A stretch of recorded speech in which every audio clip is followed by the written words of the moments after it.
We've just had a fairly harrowing presentation on pornography and the impact it's having in society, the impact it's having on our children, what's becoming the norm.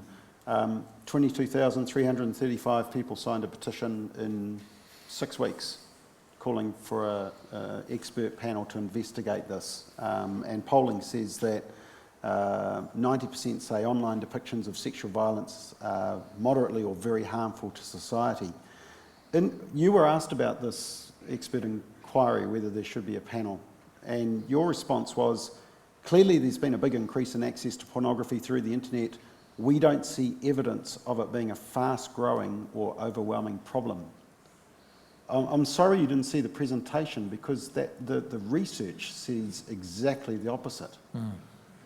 Why wouldn't you at least consider saying, yeah, let's have an expert panel, let's get an independent advisory group to see just how bad the problem, I mean, look, you may find out that there's not a problem, I doubt it. But why not have that expert panel? Well, look, we should always be open to evidence about the impact on, negative social behaviour, right? I think we should always be open to that, because we find over time things people didn't think mattered, it turns out they mattered. So in that sense, I don't object.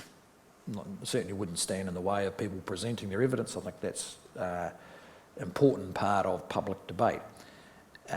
And I'm sure it will show that there are harmful impacts for some people around pornography. I mean, I've got no interest or tolerance of it. But I guess we're asking for your blessing, if I use that term, for there to be an expert panel, because at the moment it's only the government who is really standing in the way. We've asked all party leaders, they're all behind it, except the official word from your advisors, Jamie Lee Ross, said your government doesn't support an inquiry. Is he correct? Has he got that wrong? Well, we're not setting out to set up an inquiry. That doesn't stop people having views about it or having the experts present their views. I mean, that's exactly what goes on with drug issues, with family issues. Well, people call porn a new drug because of its addictive nature. Yeah. I think in the broader context, the challenging bit with this is what you do about it. And if I can make a point, which I think is a consistent theme here, where we might have a slight difference of view.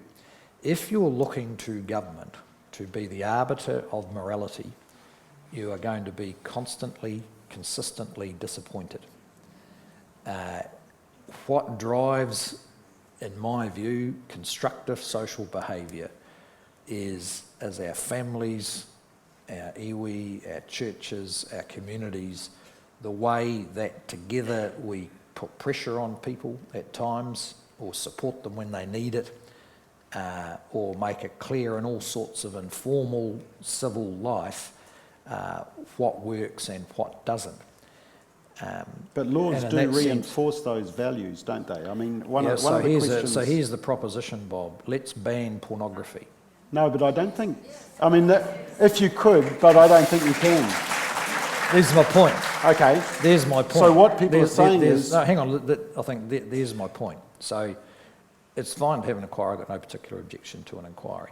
Then your question will be, well, what's the government going to do about it? And I just don't want to mislead you that the government has got some simple answer to this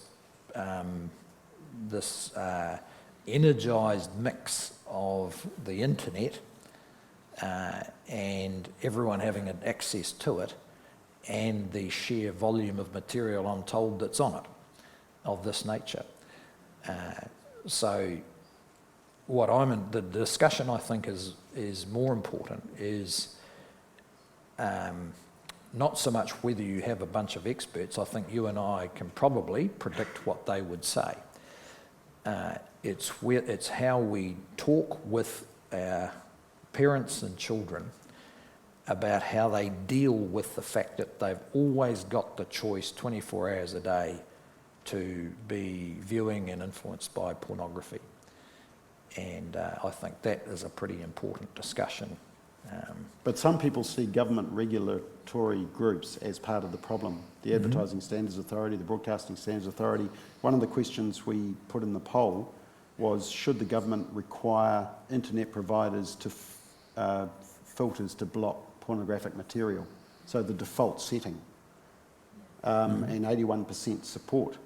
91% said it was too easy for under 18s to access online pornography.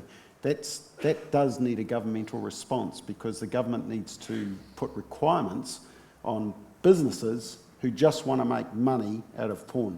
And Yeah, so look, I guess I as think those- families, we're asking the government to back up families. Well, and I think those are legitimate discussions to be had, right? Because there are, there's more and more discussion about what is acceptable material on the internet, and this focus on Google and Facebook about what they do and how they do it. So I wouldn't rule out the discussion on the basis of defending anything. I'm just wanting to make sure that we're clear about how the reality of accessibility and what in the long run is going to make the most difference, which is the community at large deciding that this type of objectification, particularly of women, is harmful, and that going with it is not going to lead to the kind of society that we want. So, but happy to have the discussion about the regulatory issues. I mean, these come up all the time, don't they, about what's acceptable on primetime TV, for instance. And does what's on TV set the tone now, or what's on the internet? So, look, I wouldn't, we can have the discussion about whether to have the expert group. Happy for that discussion to continue.